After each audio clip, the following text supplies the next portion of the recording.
கோலி talk Kollywood news.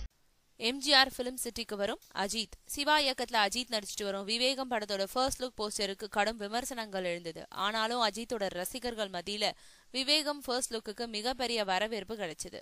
மத்தவங்களோட விமர்சனங்களை பொருட்படுத்தாம அஜித் ரசிகர்களோட வரவேற்பை எண்ணி உற்சாகத்துல இருக்கு விவேகம் படக்குழு. விவேகம் படத்தை திட்டமிட்டபடி ரிலீஸ் செய்யணுன்றதுக்காக பரபரப்பா இயங்கிட்டு இருக்காரு இயக்குனர் சிவா.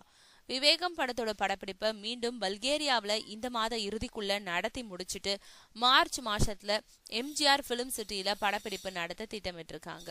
இதுக்காக கலை இயக்குனர் மிலன் பெர்னாண்டஸ் தலைமையில பிரம்மாண்ட செட் ஒன்னு எம்ஜிஆர் பிலிம் சிட்டியில உருவாக்கிட்டு இருக்காங்களாம். இந்த செட்ல அஜித்தோட பாலிவுட் நடிகர் விவேக் ஓபராய் மோதும் சண்டை காட்சிகள் படமாக்கப்படுது. விவேகம் படத்தோட டீசர் அஜித் பிறந்த நாளை முன்னிட்டு மே 1 அன்னைக்கு வெளியாகுது. விவேகம் படத்தை விஜயோட பிறந்த நாளான ஜூன் 22 ரிலீஸ் செய்ய திட்டமிட்டிருக்காங்க சத்யஜோதி பிலிம்ஸ் நிறுவனம்.